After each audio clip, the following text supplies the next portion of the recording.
Hello booktube. I'm here with a huge pile of books and a cat on my lap. I know I haven't made a video in a while. That's because I'm in college now and I'm a lot busier than I was. But I'm back. I first want to say I'm all good. I've been reading, but I've had like kind of a slump. Yeah, and okay, cat. Well, my cat's just there. You need to move. But I've had a good year, and I have been reading some, and so I wanted to tell you what I've read since I've talked to you last. Also, I do really appreciate all of the comments that I still get. They're really fun to read, and I do try to respond to them if there's something I feel like I should respond to. So yeah, I do want to let you know that I do appreciate it. I also appreciate like any criticism or disagreements with my reviews, because I know everyone doesn't have the same views when it comes to books, and that's what I like about BookTube. I think it's really interesting and compelling. Yeah, so let's get into it. Okay, so first I have some ones that I don't have physical copies of, but I'll put them up somewhere. So Hardboiled, Wonderland, At the End of the World. That was a Murakami book I read. Honestly, I don't remember a lot about it, but it was a Murakami. Not one of the most remarkable ones because I didn't remember it, but it's still Murakami if you're interested in Murakami. Next, this one I really liked and I really want to talk about. Sexographies. I don't remember the author's name, but it'll be up there. This is a collection of essays, basically around the theme of sex. A lot of these essays I still think about, and I read it a long time ago now, but it's really compelling, really well written, and it reads. Okay, yeah, but I found it really compelling, and I highly recommend that one, for sure. And also something that has, like, very little reviews on Goodreads, so please, like, go check it out. Okay, then I have When Watched by Leopoldine, I think. I didn't find it terribly remarkable. I don't remember enjoying it very much. Yep, that's not much of a review, but there you go. And then I read, let's see, now I have to get into the pile. I read Freud's 3 essays on sexuality. Sorry, I have a cat. I'm very distracted. This is a collection of 3 essays, as the title suggests, where Freud talks about sex. And a lot of these theories are ones that sparked a lot of debate and still spark a lot of debate. But he talks a lot about like how your childhood affects... Stop being annoying. Okay. How your childhood affects like your sexuality later on in life, or your disposition in general, things like that. It's really interesting, and like as someone who had never read Freud, I thought it was really cool to read. So I definitely recommend that. And like I don't necessarily agree with everything he says, but like it's really compelling. Also, I think because a lot of what gets confused is like a lot of psychologists at the time responded to Freud by like interpreting it as very like misogynistic, and then like kind of running with that, and making that like the excuse for a lot of sexism kind of that happened in psychology. And so I think it's interesting to read his actual essays and see like where that lies, kind of, because I don't think Freud was, I swear to God, I don't think Freud was terribly sexist himself, but I think like a lot of the people at the time were, and also interpreted it that way. Okay, and then I read on audiobook a book called Little Weirds by Jenny Slate, who's a comedian who I really like. She has a special that's out on Netflix right now. And it's a collection of like poems and stories, and it's so strange and so unlike anything else I had ever read. And I really enjoyed it. I like her reading of it, and I definitely recommend the audiobook. And I don't know, like, how well written the poetry actually is, but, like, at the time that I read it, I really, really enjoyed it. Okay. Damn, I have so many books. Okay, next I have Gardens in the Dunes, which is something I had to read for my liberation seminar. It's a book about a young Native American girl who gets, like, stranded from her family, and then she is forced to go to, like, what they called Indian schools at the time, basically in order to, like, assimilate Native Americans. And then she eventually escapes from the school and gets adopted by a white family. So it's pretty interesting. I hate the cover. I think it's really gross and ugly. But the book itself is not bad. I think it's compelling and it's pretty easy to read. It is long though, and it's not like all that rewarding. But if you're interested in the topic, like, check it out. That's my advice. Okay, and then I have so many books here. Oh my god. Okay. And then I read Helter Skelter.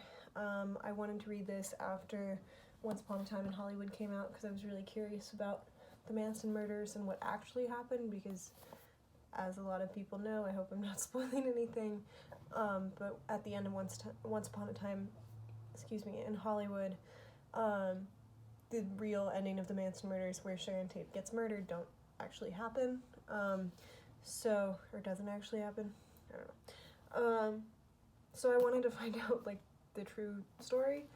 I have mixed feelings about the movie itself, but, yeah, this is really compelling. It's another true crime novel, or not novel, it's a true crime book, and I've only read one or two other ones, so it was cool to read more, true crime. I enjoyed the writing. There's also, like, interviews in there, so it feels very much like a compelling narrative and story the entire time, like, you're never bored. But yeah, I recommend that if you're curious about the Manson murders. It's pretty famous, though, at this point, I think. Okay, and then here's another one I also read on audiobook. This is Gloria Steinem's My Life on the Road. In it, she talks about, like, traveling, growing up. It's a memoir, also about a lot of her work on feminism. However, I feel like at this point, a lot of her opinions are a little bit outdated, and it definitely, like, shows its age throughout. I don't know when this was written. Let me find out.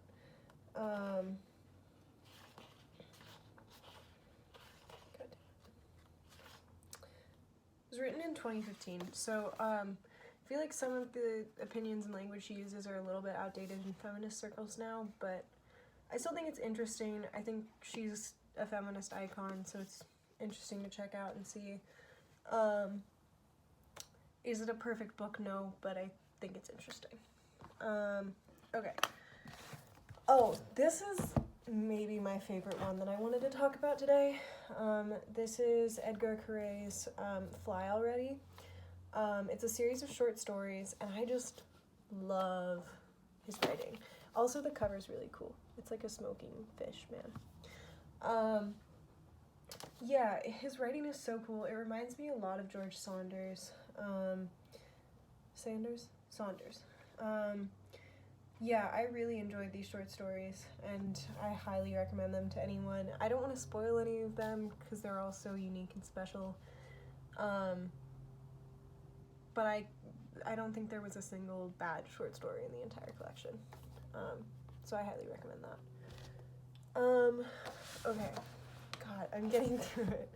Okay. This one is For Esme with Love and Squalor. This is by Salinger. It's a series of short stories. This I found less compelling than Franny and Zoe. I feel like that's how I should phrase that. I love the cover of this edition, by the way. I think the colors are really nice. Yeah, I enjoyed it. It's fun to read Salinger, but also, like, as you keep going, the stories just resemble each other more and more, and you feel like they're less and less unique, which isn't a great feeling to have when you're reading a short story collection. It's definitely not my favorite Salinger, but if you like him, I think read it. Yeah. Okay. only a few more, I promise. Okay, then I read more Vonnegut. I read Timequake by Kurt Vonnegut. It's pretty interesting. It was nice. I was definitely like in a big slump, and then I read some Vonnegut, and I was like, oh, I love that man, and really like kind of centered me a little bit. Yeah, I like his writing a lot. I don't think this is my favorite of his at all. But if you like Vonnegut, read it. I don't know. Okay. Next, I read Annihilation by Jeff Vandermeer. This was really popular a while ago, but I never read it. I really liked it. It was fun to read like some real sci-fi, which I haven't done in a while. It's totally out there. I have to say I don't like the ending. I really don't. And I know it's a series, so maybe the like end of the series is better, but I don't really like to read series. And I feel like as a standalone novel, like it needs more. But I like the characters, I like the writing style. It's really easy to read. You could read it in a day easily. Yeah. Okay, and then last but not least, I have The Vegetarian by Han Kang, or Kang. This came out a while ago and was super popular when it came out. It's translated from Korean, and it's really weird. It's really, really weird and funky and interesting, and I like it a lot. And definitely not what I expected by any means, but yep. Okay, so those are all the novels that I've read since I talked to you. Or not all novels, but those are all the books that I've read. And then one that I'm super excited to talk to you about that I got for Christmas is, Salt, Fat, Acid, Heat by Samin Nosrat. I don't know how to say her last name, sorry. But I'm really, really excited about this. I've read the Salt chapter and I'm in the Fat chapter right now. But I cooked from it today and was astonished by how delicious it was. So I'm really excited to do a review of this when I finish it. So definitely. Really good, thanks. Yeah? Yeah. Awesome.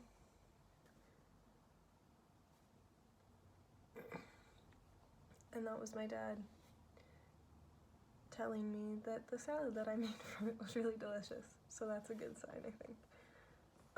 But yeah, please look out for that. Hopefully I will do more videos soon. When I go back to school in like a week. But yeah, hope you enjoyed.